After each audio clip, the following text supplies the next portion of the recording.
toca a Marcos capítulo 7 y pues si me acompañan vamos a leer.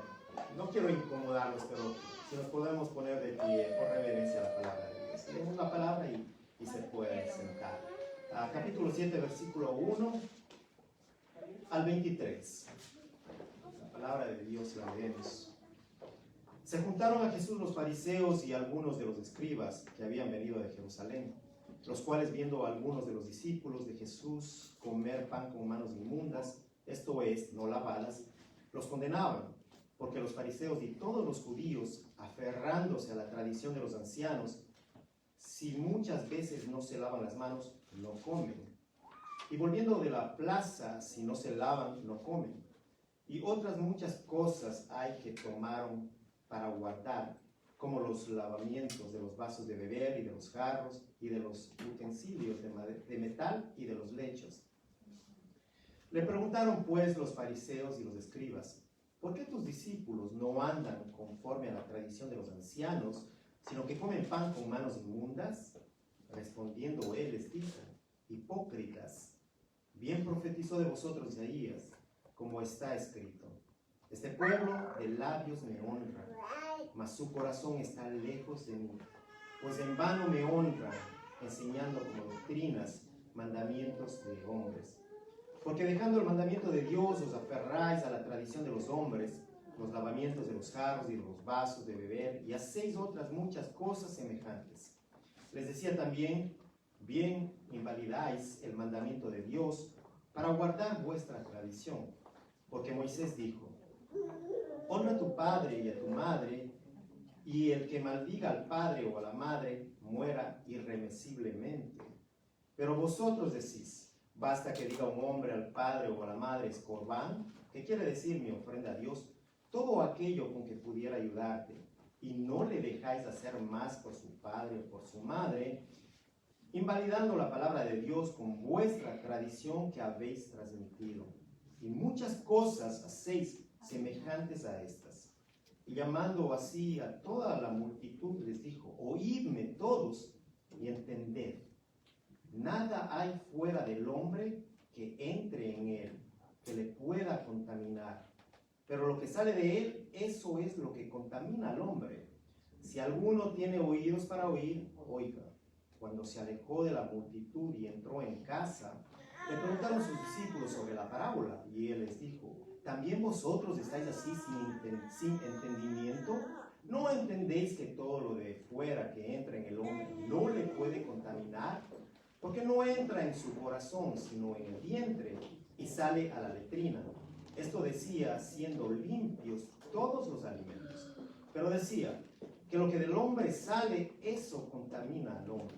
Porque de dentro del corazón de los hombres salen los malos pensamientos, los adulterios, las fornicaciones, los homicidios, los hurtos, las avaricias, las maldades, el engaño, la lascivia, la envidia, la maledicencia, la soberbia, la insensatez.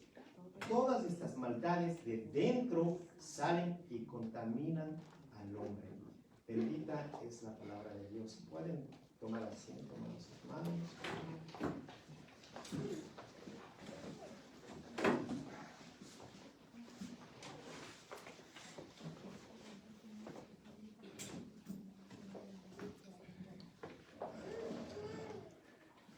Pienso que todos deberíamos recordar que la nación donde sucedió estos eventos, pues era una de las más favorecidas, podríamos decir, del mundo. ¿Por qué? Porque pues a esta nación se le había entregado, recordemos, la ley en el monte Sinaí.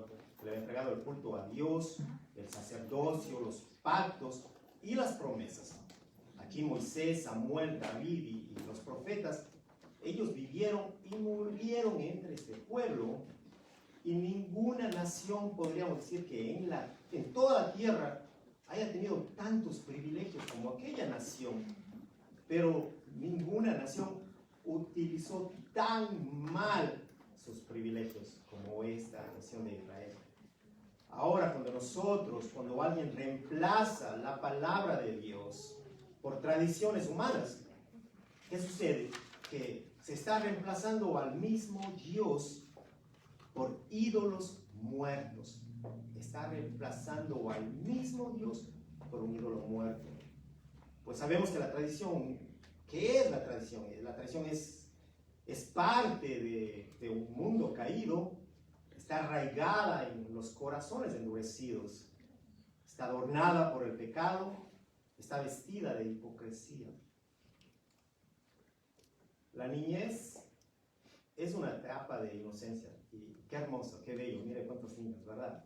Y nosotros como padres podemos ver esa inocencia en ellos, una etapa hermosa, y el niño cree todo lo que su papá le dice mientras está creciendo, todo lo cree, y más a sus abuelos, y si tiene tatarabuelos, mucho más. El niño cree todo, pero los recuerdos de ciertas costumbres, podríamos decir religiosas, pueden ser muy agradables, pero también pueden ser tristes cuando nos damos cuenta que el verdadero significado ante los ojos de Dios es otro. Como niño tuve la oportunidad de participar por muchos años en lo que es la celebración al Niño Jesús. En diciembre, toda la familia se reunía para adorarle al niño. Se pasaba una misa, flores, cánticos, cenas, bebidas, aparentemente momentos de mucho regocijo y celebración al Niño Jesús. Todo por tradición familiar. Y nuestro deber era continuar con la tradición de la abuelita, de la tatarabuela, que lo hizo y ahora nos toca a nosotros, y si no lo hacemos, pues estamos pecando contra Dios. Ese es lo que mencionaba la tradición. Bendito Dios que en su gracia, yo les puedo decir, Señor, y en su misericordia a mí me permitió nacer de nuevo en Cristo, que me dio un corazón que late, que abrió mis ojos para mostrarme el camino a la cruz, para mostrarme ese camino por donde estuvo Jesús, no como un niño, sino que creció, que estaba muy activo en un ministerio, predicando el plan, predicando las buenas nuevas de salvación para todos los que creen en Él. De esta manera, gracias a Dios, fui apartado de una tradición. Muchos también han sido apartados de una tradición para estar cerca a Jesús. Amén. Para estar cerca a sus bendiciones. En este sermón vamos a ver dos puntos. Vamos a ver primero la ley de Dios y el cumplimiento de su ley. Y pues obviamente el cumplimiento de la ley tiene sus bendiciones, sus beneficios, y también pues hay consecuencias en el incumplimiento de la ley de Dios. Y también el segundo punto lo que vamos a ver es la ley del hombre, la tradición, la doctrina, la enseñanza del hombre. En estas enseñanzas del hombre pues el cumplimiento no es innecesario. Beneficios no podríamos decir que hay, pero sí hay perjuicios, porque como acabo de mencionar, cuando nosotros no adoramos a Dios. Si no estamos adorando a Dios, estamos pecando en contra de Él, y no va a haber una bendición, sino va a haber una maldición. Marcos en esto nos presenta dos grupos contrarios a Jesús, quienes no lo aceptan, lo rechazan, ellos dicen practicar la ley del Señor, pero desde un inicio Él es rechazado. Todos buscan la manera de desacreditarlo, de desacreditar su deidad, y pues eso es lo que estaba sucediendo durante su ministerio terrenal. Hay un argumento que Marcos nos presenta, y hay una secuencia muy peligrosa aquí. ¿Qué sucede? Primero, ellos están enseñando sus doctrinas como la palabra de Dios. Luego de esto, ellos ¿qué hacen? Ponen a un lado el mandamiento de Dios. Y también, ¿qué es lo que hacen? Invalidan el mandamiento de Dios. Y por último, ellos terminaban de quitarle, ¿qué hacían? Quitaban la autoridad a la palabra de Dios. Miren, un rabino, pues, quien los judíos por tradición seguían sus enseñanzas. Escucha lo que dijo este rabino: el que expone las escrituras en oposición a la tradición no tiene parte en el mundo venidero.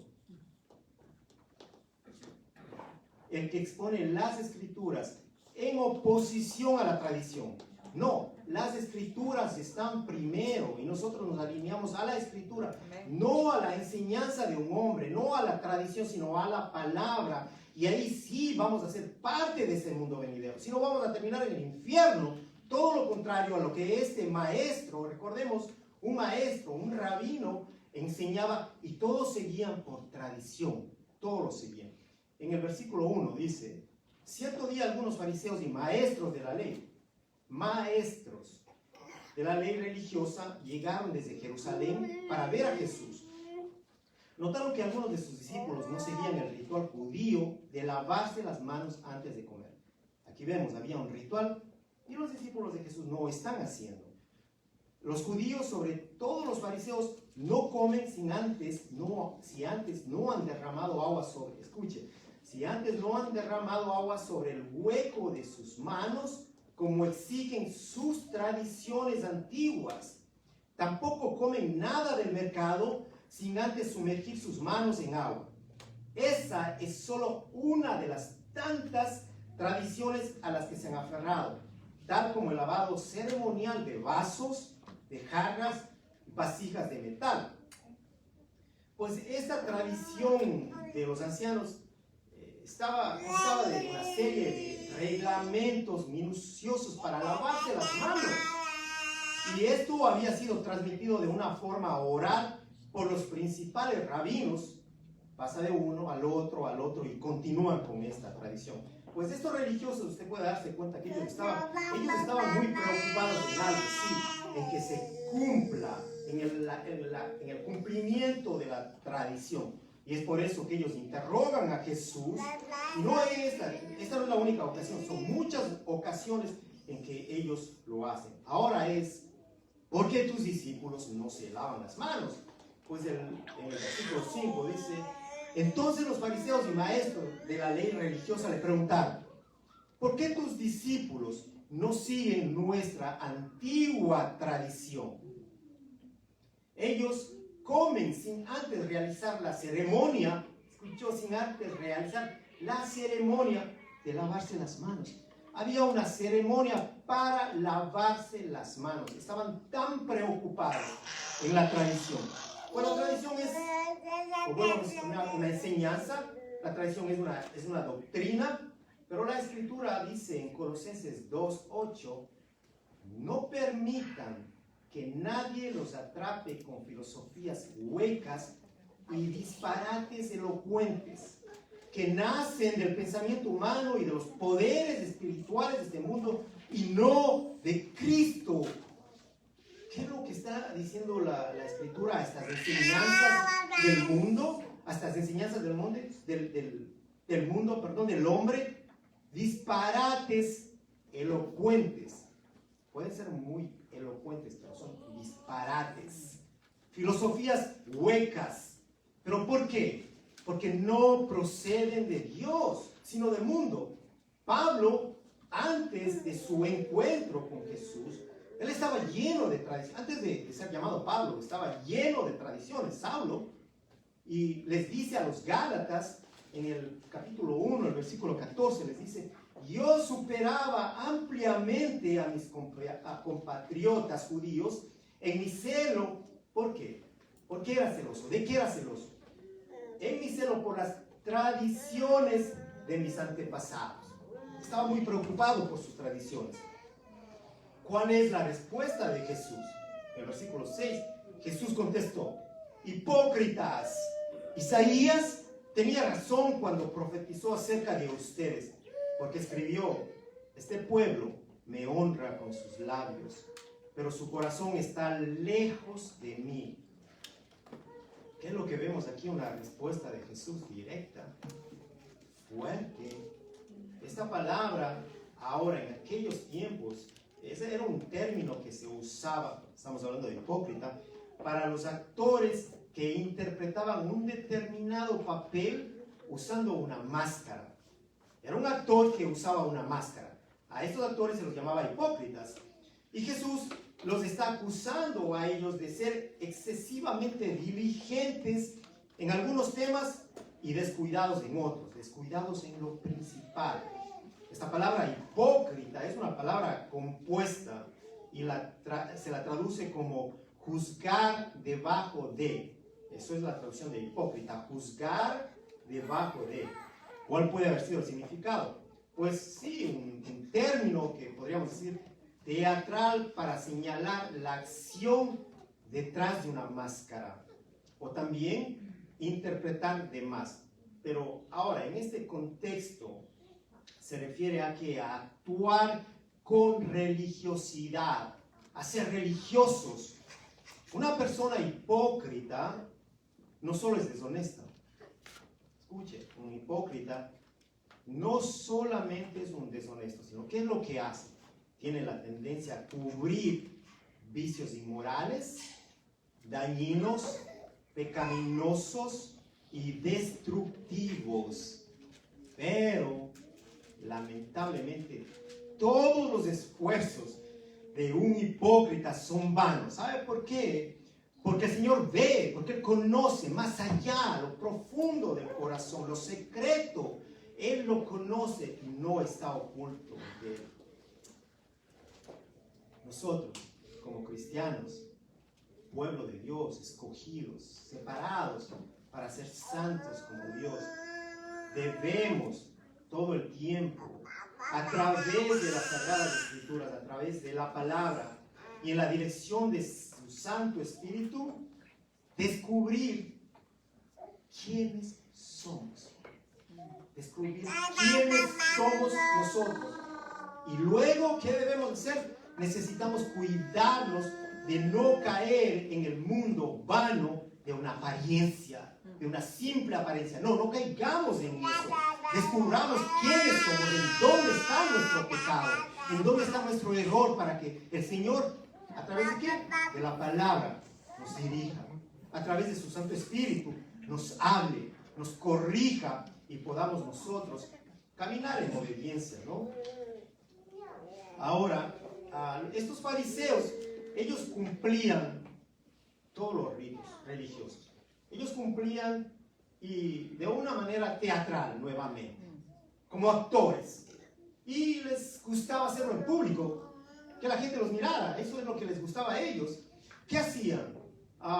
Pues obviamente una de las razones de ellos lo hacían porque adoraban a Dios, una manera de adorar. Esa es una de las razones. Pero obviamente no era la prioridad de ellos. Ellos, la Escritura nos dice en Mateo 6 que ellos daban limosnas, pero daban la limosna ¿para qué? Sí, para ayudar al pobre, pero también lo daban para ser reconocidos por los demás. Aparte de eso, ellos oraban, dicen, en las sinagogas, en público. ¿Pero para qué? ¿Para que Dios los vea? ¿Para purificarse de su pecado? No, lo hacían para ser vistos por otros. Querían los lugares públicos. Además de eso, ayunaban. Y cuando ayunaban, ellos se presentaban desarreglados, demacrados, para dar la impresión de que eran espirituales. Usted ve todo este contraste. Diezmaban de todos sus productos. Pero ¿sabe qué? Dice que fallaban en los temas más profundos de la ley. Ellos diezmaban, pero se olvidaron de la justicia, de la misericordia, de la fidelidad. Mateo 23. Ellos limpiaban la parte exterior, estaban preocupados, un ritual especial para limpiar los vasos. ¿Puede imaginarse eso? Pero no se limpiaban por dentro. También en Mateo 23.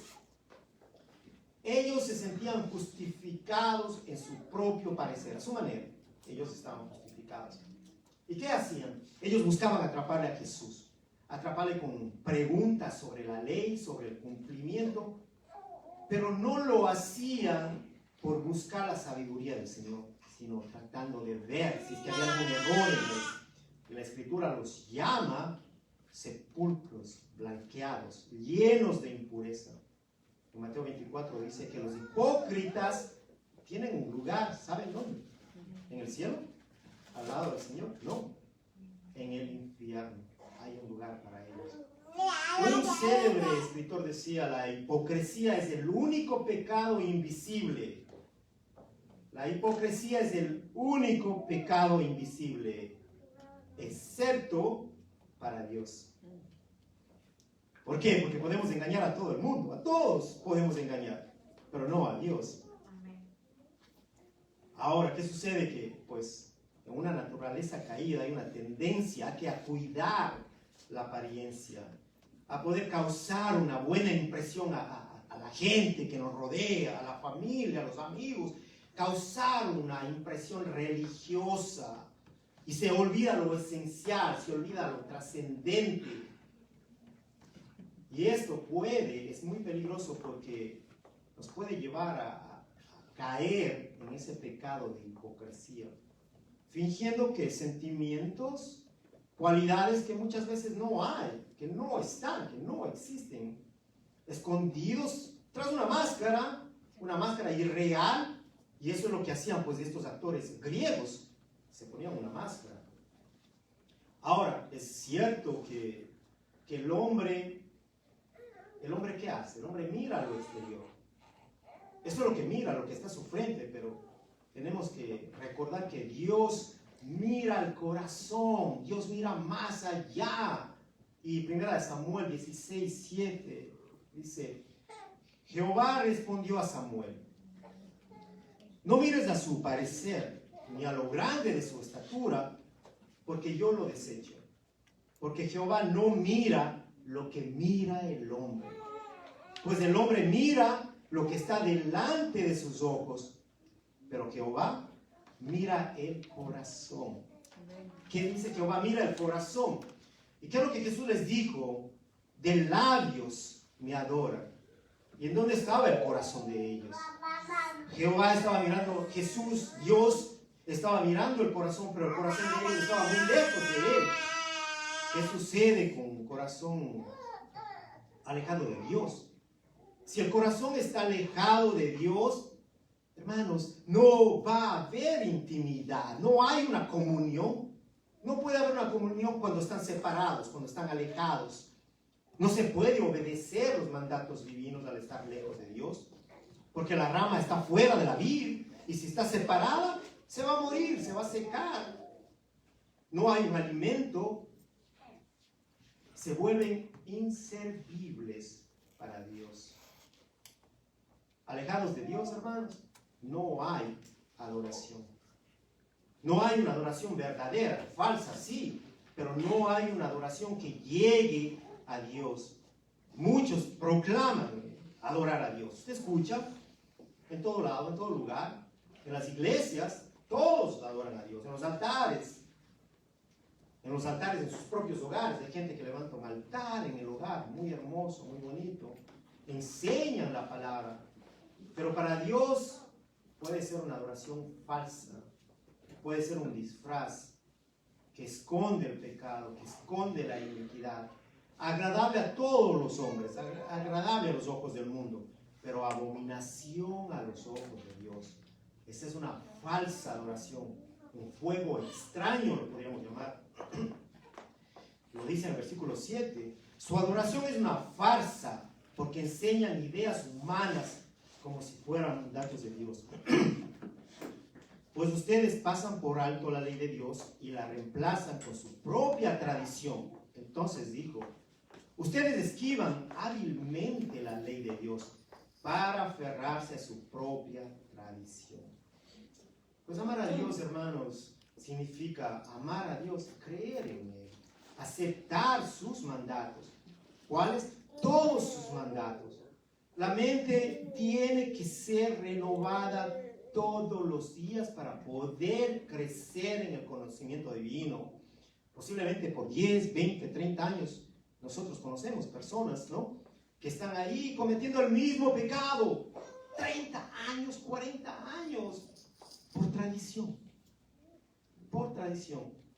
Porque el pastor de la abuelita y de la tatarabuelita le enseñó a la abuela y le enseñó al nieto y le siguió y le enseñó a usted. Y como vino de Él, usted nunca abrió la palabra, la miró y se dio cuenta que no existen las Escrituras. Y que esto es un pecado en contra de Dios. Y usted lo ha convertido en una verdad, lo ha convertido en una tradición. Pero la palabra de Dios nos dice que necesitamos purificarnos de todo pecado a través de la palabra. La palabra nos va a mostrar, pues, qué sucedió con el pueblo de Israel, con estos maestros. Estaban acostumbrados a quebrar la ley con su tradición. La ley que ellos escuchaban, que la conocían, que la recitaban. Shema, una oración de los judíos que lo recitaban 2 veces al día, todos los días. Ellos conocedores de la ley. Versículo 10 dice, por ejemplo, Moisés les dio la siguiente ley de Dios. Honra a tu padre y a tu madre, y cualquiera que hable irrespetuosamente de su padre o de su madre tendrá que morir. Sin embargo, ustedes dicen que está bien que uno le diga a sus padres, lo siento, no puedo ayudarlos porque he jurado darle a Dios lo que les hubiera dado a ustedes.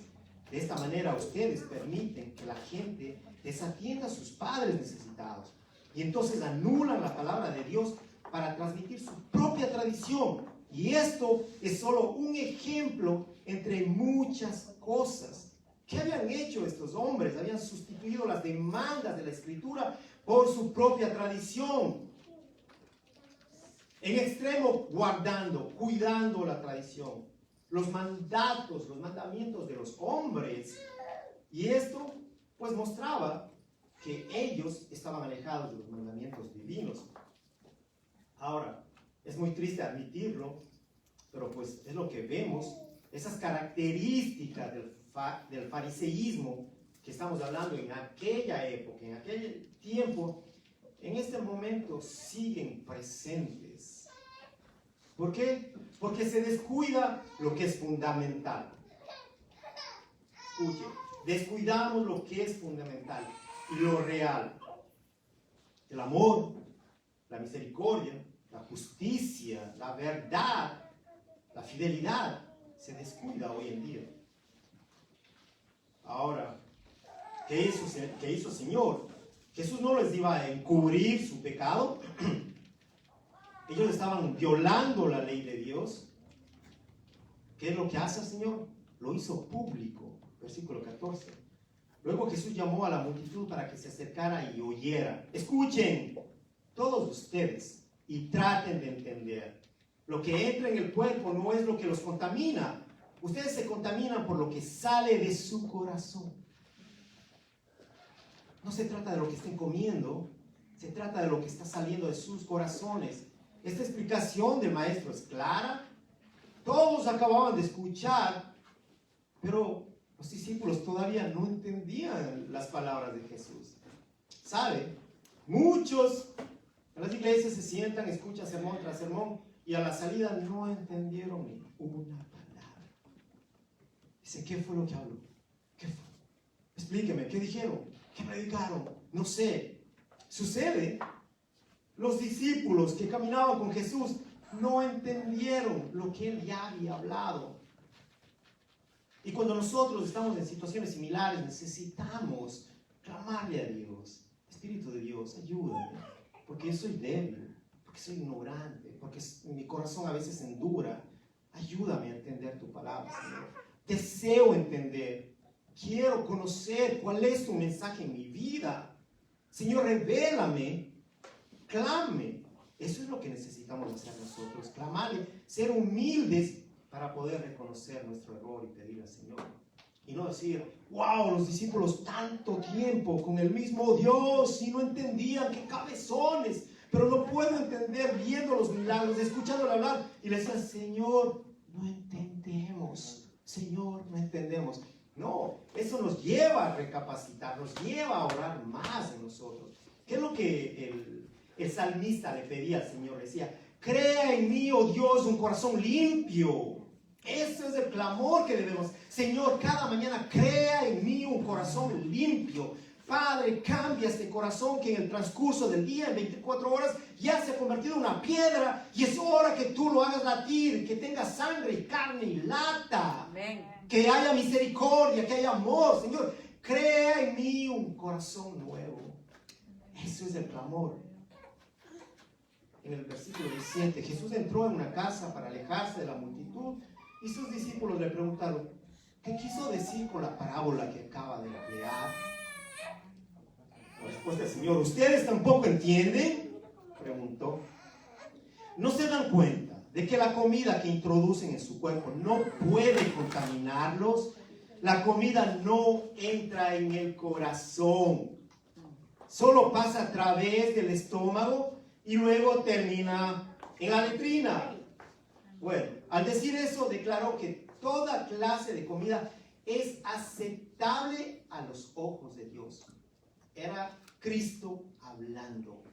La comida no entra en su corazón. Eso no es lo que contamina. ¿Qué hace el Señor? Les muestra, les enseña dónde nace, de dónde surge el pecado en el corazón. Versículo 20. Y entonces agregó, es lo que sale de su interior lo que los contamina, pues de adentro del corazón de la persona salen los malos pensamientos. ¿De dónde salen? Escuche por dónde empieza. Primero, los malos pensamientos. La inmoralidad sexual, el robo, el asesinato, el adulterio, la avaricia, la perversidad, el engaño, los deseos sensuales, la envidia, la calumnia, el orgullo y la necedad. Todas esas vilezas provienen de adentro. Esas son las que contaminan. Qué claro les habla el Señor.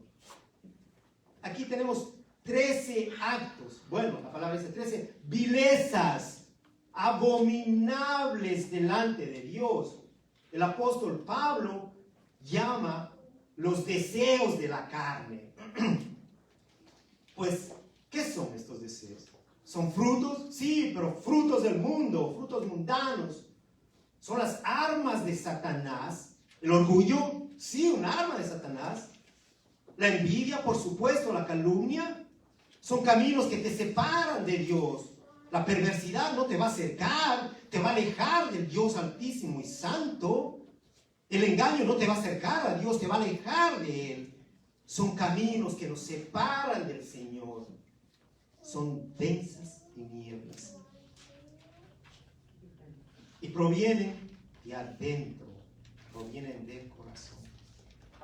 Nosotros no podemos tomar de una forma literal que todo lo que entra en el cuerpo es dañino, refiriéndonos a la comida.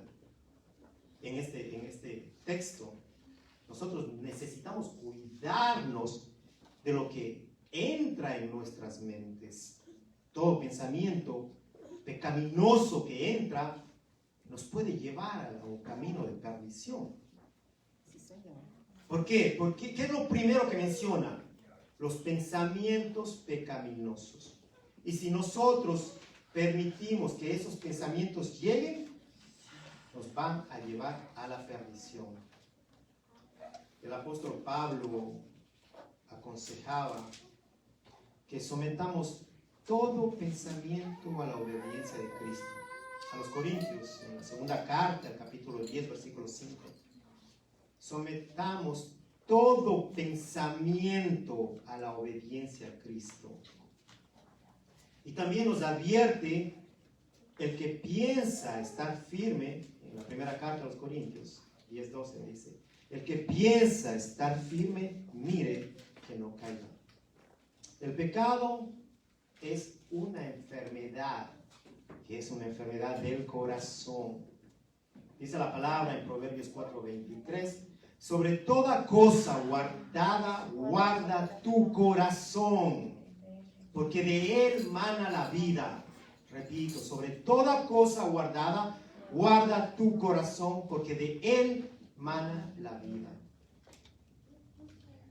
Antes de concluir, recordemos que la mayoría de estos fariseos, de estos escribas, de estos maestros de la ley, ellos odiaban a Jesús y lo odiaban porque a él se le atribuía prerrogativas divinas. ¿Y Jesús? ¿Qué pasa con Jesús? Jesús no honraba ninguna de sus tradiciones. Él no honraba las tradiciones con respecto al día de reposo. Él dijo, yo soy el reposo. Mucho menos a los ayunos, a los rituales de lavado, de manos, de jarros. Él no honraba nada de eso. ¿Qué hacía Jesús? Él estaba asociado con los publicanos. Él estaba en medio de los pecadores. Pues estos enemigos de Cristo seguramente, ellos sabían, podían percibir en el corazón, en sus corazones podían percibir que Jesús era mucho más noble que ellos. Y vemos un gran contraste entre la ley y entre la tradición. Pues Jesús es la ley.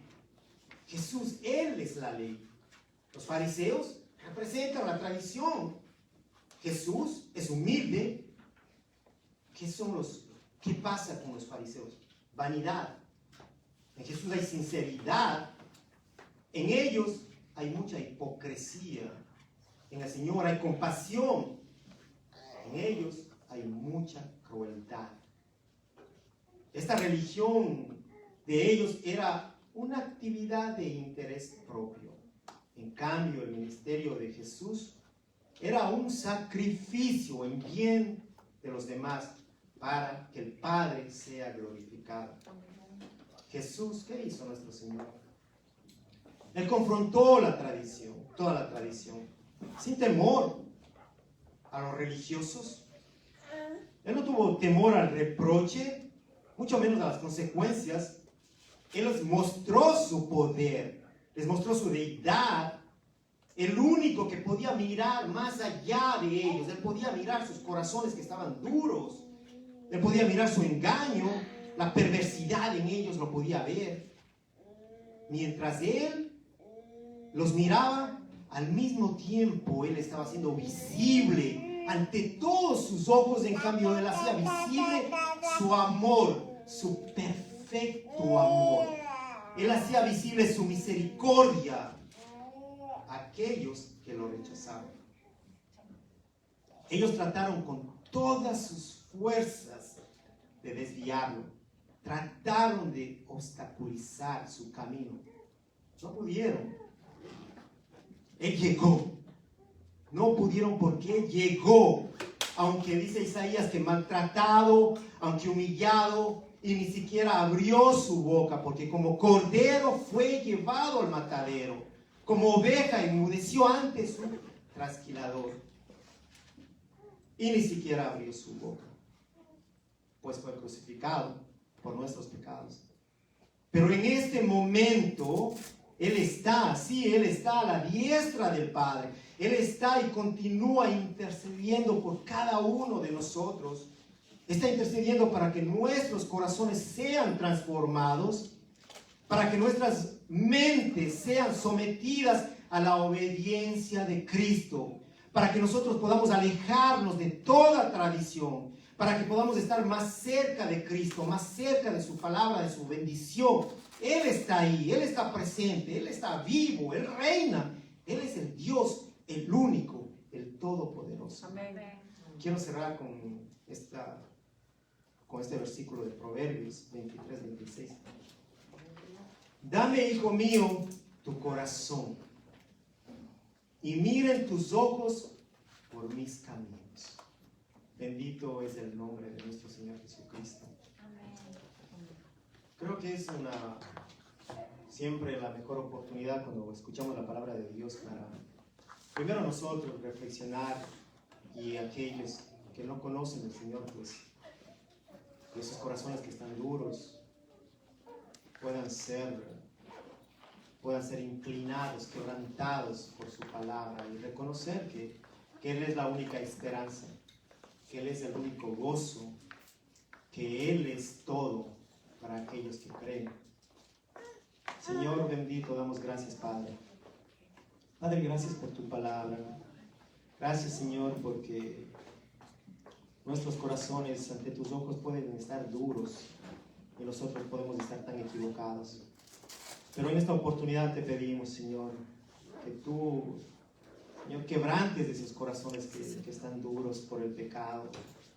Que quebrantes de sus corazones que están lejos de ti, Padre. Que tengas compasión, Señor. Que nosotros podamos estar cerca de ti, deleitarnos en ti, Señor. Que podamos ser obedientes, que podamos demostrar que te amamos con nuestra obediencia, con nuestra vida, Padre. Ayúdanos, Señor, ayúdanos que en esta semana, Cristo Jesús, nos acerquemos más a ti. Que en esta semana pongas tú un deseo, que nos enamores, Señor, un deseo por estar ahí a tus pies, adorándote, escuchando tu hermosa voz que está escrita en tu palabra. Que podamos ver esa luz, Señor, esa luz mientras caminamos, con gozo, Señor, con alegría, Dios, con contentamiento con todo lo que tú haces. Señor, bendito es tu nombre, Padre. Que tu palabra, Señor, quede grabada en nuestras mentes, en nuestros corazones. En el nombre de Cristo Jesús te damos gracias. Amén.